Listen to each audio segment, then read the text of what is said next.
dancers, welcome back to my channel. I'm Claudia Dean and today we're joined with Talia Vidra and we are actually going to take you through a tutorial on how to master turns with point shoes. A lot of you have asked me, and obviously I've released so many tutorials on how to do on-day or pirouettes on flat. So today I'm going to be showing you on point, which will be really fun. Let's get straight into it. Actually, before we get into it, don't forget to like, comment and subscribe to my channel and this video. Also, Talia's got an amazing channel too, so go check hers out as well. And now we're really going to get into it. Tip number one, I firstly just want to say that obviously turning on point is very different to flat just because you're turning on a box that's sort of the size of this, so it becomes harder to actually find your balance. However, I can definitely say that when you keep practicing turns on point and when you do find your balance, they become so much easier. So the first tip I'm going to lead you into is basically you can choose to either releve in your turns onto point or you can choose to rise into your turns on point.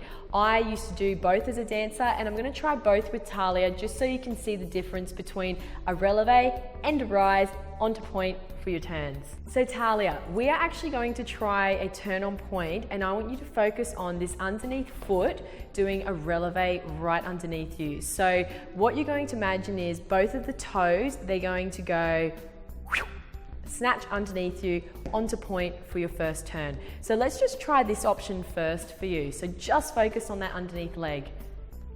Go snatch. Good. Now try it with the turn. Snatch. Good. That works pretty well for you. Now let's try the rise option. So obviously this one's more like a crawl onto point. Does work very well for some dancers, but what I find is when you do have to crawl onto point, you usually have to shift most of your weight onto that supporting leg, so you'll have to actually pull your hips and your arms more to your left side when you do the rise, whereas releve, obviously because your foot's coming under, you can stay in one line and completely on the spot. So let's try the rise version. Try and shift hips, arms, everything to the left, and you're going to crawl onto point. Good. I mean, it does sort of work for you. Give it one more go. I think it's new for you, so we'll try it again. Good. See, oh, that's all right. We'll work on the landing after. But I actually think that for you, rising onto point works better. Yeah. So it just shows that every dance is different. Now, dancers, we're going to go on to tip number two. So Talia, this is a little technique that I've created because I'm all about making sure that your weight is evenly distributed between both feet before a pirouette. I know a lot of teachers do talk about putting all your weight on your front foot. You know, if that works, great, but actually I've found probably like 9 times out of 10 with dancers, when their weight is between both feet and they get the force off the back foot just as much as the front foot, they usually do better turns. So I'm going to show you this exercise that I just want you to practice as well, and it's all about the preparation before you take off. So you're going to basically face this direction here, so you're going to be completely side onto the camera, and your feet are going to be about 1 foot width apart. That's it. Now, all I want you to do is bend your knees and feel the even pressure between both feet. And now you are going to turn both heels evenly. So you have to turn them both just as much as one another. And you're going to turn them to go into a fourth. If you do it evenly, you'll face completely to the corner. So if you do 1 foot more than the other, you might end up more around the front. But if you do them both evenly, you should end up to the corner. So you can feel the weight evenly between both feet. Perfect. Now you're going to try a pirouette for me from the fourth with your feet evenly distributed. Good, fabulous. Tip number three. Tip number three is about how you're going to get into the turn. So if you just do the parallel position we just did before, so tip number two this was, so you're going to plie, then you're going to turn out the heels evenly. Now put the arms up into third.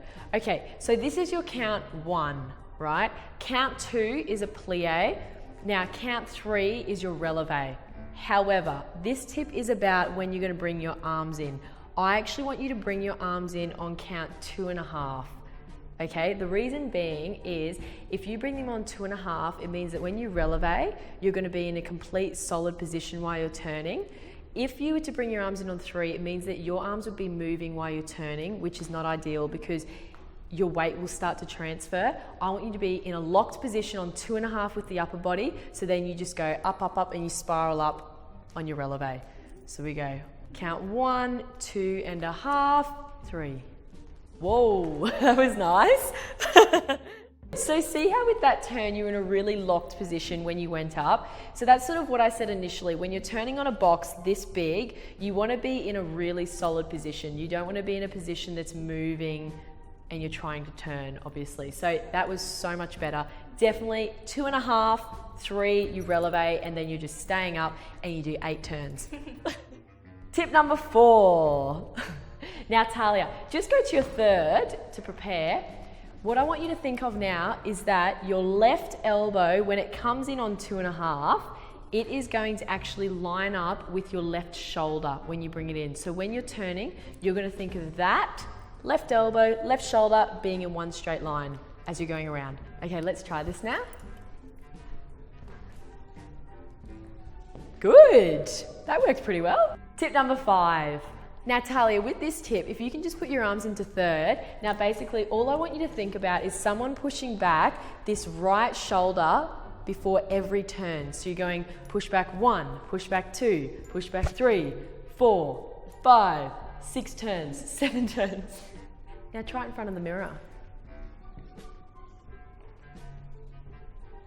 Good. One of your heels is coming off. It's your back one, but that was good. Fabulous. Tip number 6. Now, Talia, put your arms into third for me. What I want you to focus on now, when you bring your arms into the first position, can you see how here that your 2 fingertips there that are joined, they're actually lining up completely with your center line, right? Now, when you do your turn, I basically want you to make sure that your 2 fingertips stay in that one place the whole time when you're turning. So when you come around for one turn, you should see that again in the mirror. 1 place, 2 place. You don't want to see them drifting to one side, which is really common because that means your back's moving. You want to try and make sure they stay. Good. Try turn now, thinking of that. 1, 2, 3. Good. That was a really good. Tip number 7. Now, Talia, prepare for your 4th again. Now, I call this the puppet string. So basically, when your arm comes in, I want you to imagine that there's a string on this elbow, another string on this elbow, and it's almost like you lift them up like a puppet. You know how a puppet, they can isolate certain parts of their body, you know, when you lift them up? So that's what I almost want you to think. Your shoulders stay down, so they're locked, and then here you're just going to lift up the elbows. Perfect, like that. So I want you to think of that as you're turning. So you're going to go 1, 2.5 puppet strings. So that will engage your back without you even realizing it. So it will engage the back completely. Just try that for me. Good. Tip number 8. Now, if you've watched most of my videos, you would have seen my first quick tip tutorial on onde or pirouettes, and I talk about doing a jump from 4th, landing, and then trying the pirouette. If you haven't seen it, I'm going to link it below, and I want you to check it out because you'll see now, I'll demonstrate it on Talia, and you'll see how well it works. Take the stage, Talia.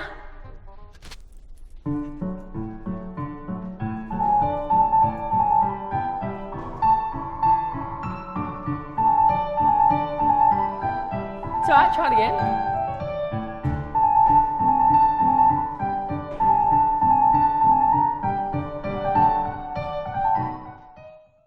As always, thank you for watching this tutorial. I hope you learned a lot and you love all these new techniques. So try them out in class and comment below which one works for you. I love hearing your feedback and I love you all so much.